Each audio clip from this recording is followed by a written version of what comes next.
estava lá, deveria estar, pelo menos. Agora, se houve uma mudança a partir de então, foi em virtude da manipulação do interesse das pessoas que estavam administrando. Para o bem ou para o mal, nós não estamos aqui para discutir, mas que foi manipulado, foi. Porque o objetivo é esse. O museu nasceu da necessidade de um grupo, para que se tivesse um setor de pesquisa e documentação na cidade que atendesse às necessidades desse público, e que atendesse à necessidade da razão enquanto um órgão divulgador da cultura regional. Era isso que nós queríamos. E que hoje está tão em moda, né? Diga-se de passagem. Esse grupo já tinha essa ideia lá. E que funcionou. Funcionou. Não tem outra razão. Qual outra razão?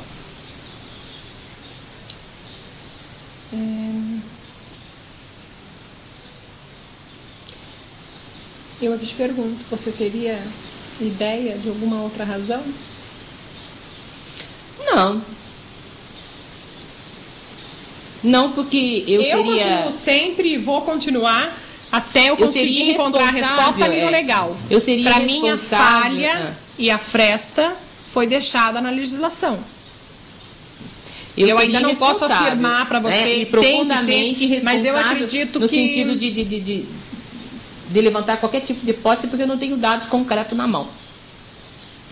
E qualquer pessoa que faça pesquisa seriamente só fala categoricamente sim ou não quando tem material, documentação concreta na mão. Essa é a minha postura. Eu não vou te falar agora foi exatamente isso, mas o que eu estou percebendo é que faltou a pessoa jurídica para esse museu, independente inclusive dessa fundação.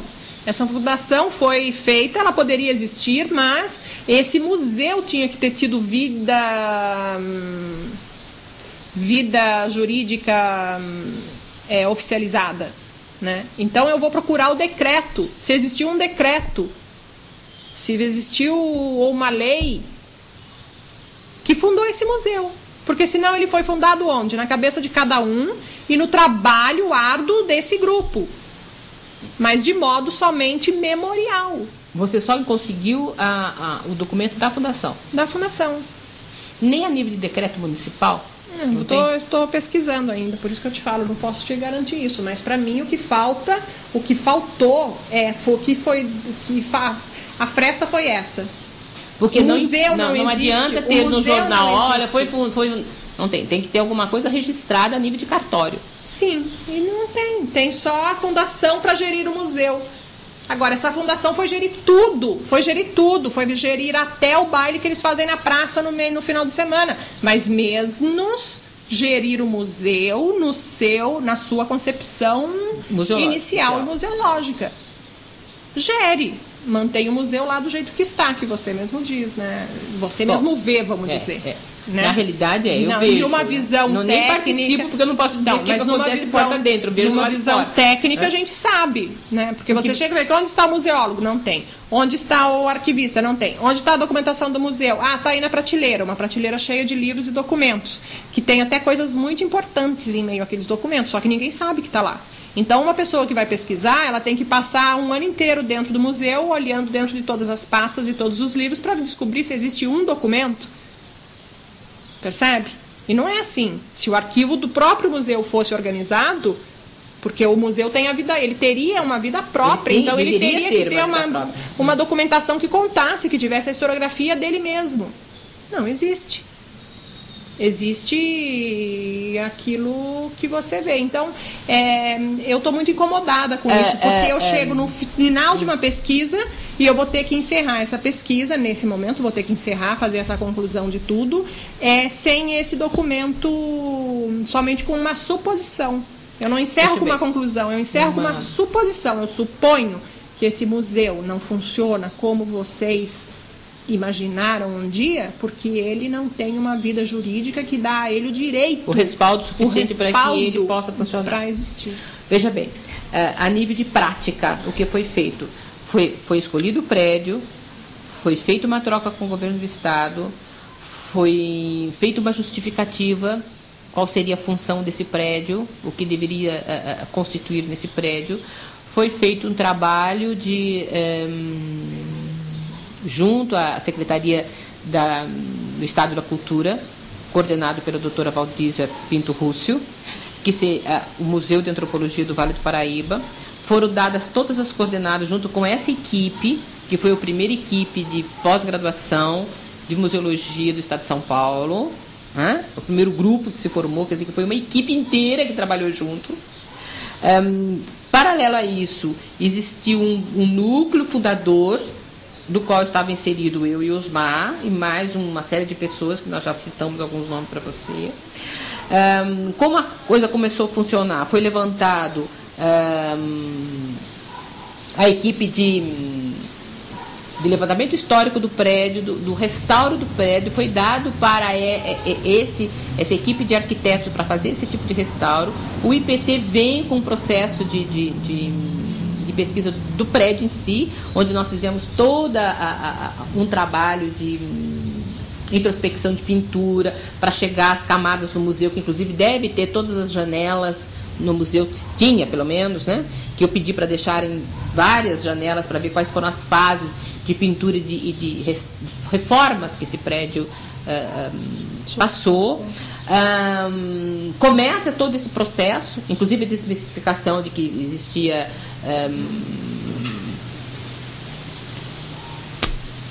região onde prendia o escravo, etc. Esqueci agora o nome. Não é senzala, é aquele quarto fechado. Ajuda, historiadora, você? Eu não sou agora mãe de família. Que era embaixo da escada, mas na realidade foi desmistificado tudo isso pelo esse trabalho da equipe. Paralelo, ainda começamos uma pesquisa, quem era Gomes Leitão, para ver se havia necessidade da gente fazer algum trabalho sobre ele, que era o histórico do dono do solar, né? Que quem fez também foi uma equipe de fora, né? As pessoas moraram nesse prédio fazendo esse tipo de trabalho que é do IPT, né? Tivemos uma infraestrutura de pessoas de fora, né? Para ver toda a parte de umidificação, o que mudar, o que não mudar, como trabalhar com sílica gel, como não trabalhar aquela coisa toda. Você lembra alguma coisa a respeito disso, sobre as alcovas? Não, das alcovas nós chegamos à conclusão, dentro do trabalho, que a filha mais velha era próxima era a última das alcovas, as outras eram todas as mais jovens, né? E que ficavam muito próximo da sala de trabalho manual da mãe, porque daí elas eram obrigadas a passar por todas elas, e a mãe, de uma forma ou de outra, estava vistoriando. O salão de frente era o salão o de frente, não do lateral direito. O lateral direito eram as festas, etc. A de frente seria o escritório do pai. A parte de baixo foi a parte de comércio, aonde não a central era a ala nobre, né?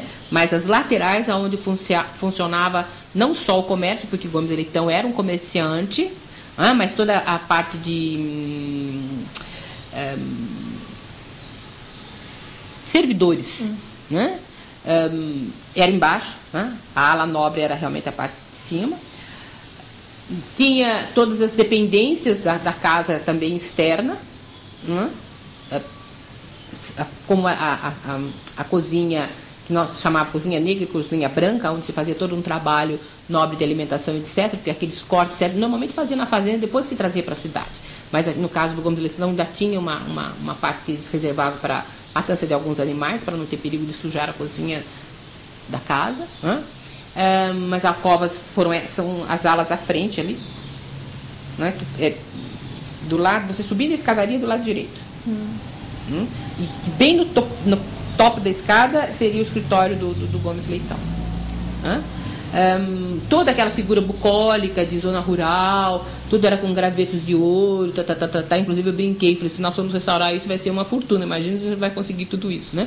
Mas isso tudo foi feito, né? O projeto de como que deveria começar o museu também foi levantado e foi desenvolvido. Deixamos prontos, Osmar e eu, uma série de trabalhos, né? E começamos a inauguração, propriamente dita, na primeira das inaugurações, porque tinha que ser inaugurado, nós estávamos em cima da hora, porque estava terminando já praticamente a administração, foi o Museu de Rua, porque nós não tínhamos como apresentar, porque o prédio não estava pronto. Estava feita ainda a translação, daí fizemos o Museu de Rua, e que quem fez foi Júlio Abel Carrara, né? Em algum momento vocês festejaram que a Câmara tivesse aprovado a criação desse museu? Que eu me lembro, não. Então ele não existe. Que eu me lembro, não. Então não pode existir. Que eu me lembro, não. Não pode existir ele no... Não. Então, ele não pode existir no cartório, né? Não, mas veja bem. Ou ele foi criado... Ele pode ter sido criado por um projeto do executivo, da autoridade ao prefeito, ao governador e ao presidente, né? Até hoje, a fazer isso. Sim, mas daí seria um decreto. Seria decreto. E teria que passar pela Câmara. Eu acredito e teria que passar pela Câmara. Que esse decreto ficou pronto, pelo menos. E teria que passar pela Câmara. Isso eu acredito que teria ficado pronto. Eu, sinceramente, acredito que não foi. E aí é que foi o problema. Porque ninguém tem obrigação de fazer nada para esse museu. Nenhum dos que entraram tem obrigação de fazer alguma coisa por esse museu. Eles podem fazer tudo o que eles já fizeram. Eles podem desmontar o bar, eles podem desmontar o memorial do Campos Porto, eles podem fazer o que eles quiserem lá dentro. Eles não podem tombar o prédio. Porque isso o Condefat não deixa, porque o prédio está tombado. Mas a instituição museu, o museu em si, eles podem fazer o que eles quiserem lá dentro. Bom, nessa altura até o prédio eles podem desmontar para montar o Santa Helena.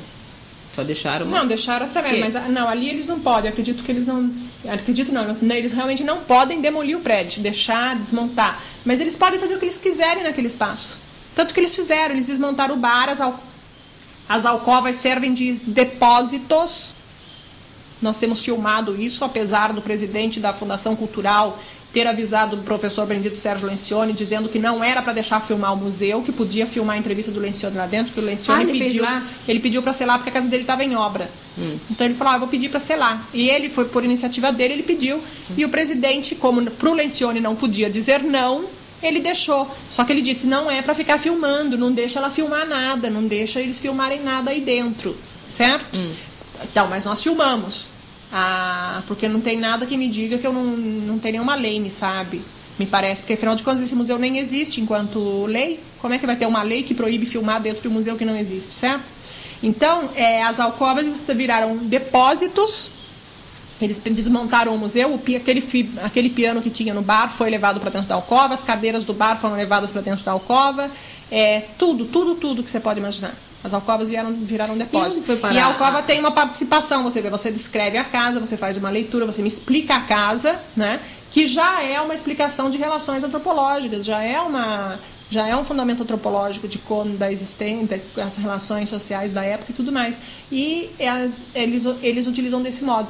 Então, eu vou ter que encerrar essa pesquisa. Eu queria muito falar com você, te agradeço de você ter me atendido, porque todos me indicaram você como uma pessoa importantíssima, primordial na fundação desse museu, na criação da ideia de como seria esse museu, a primeira museóloga que atuou, inclusive, no período como museóloga, né? Porque conseguiu, naquele período, criar um corpo técnico, inclusive, para esse museu, mas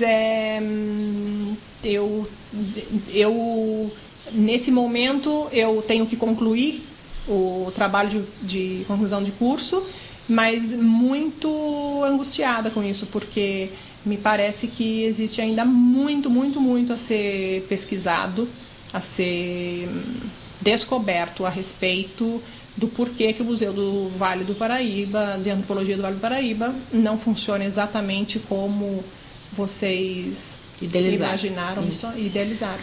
É uma pena, porque ele tinha tudo para ser uma pessoa ilustre, tal qual o Coronel Gomes Leitão, né?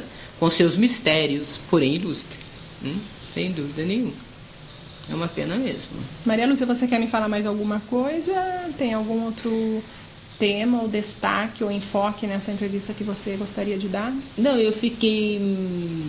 Primeiro, eu fiquei feliz em saber que um patrimônio histórico de Jacareí está servindo como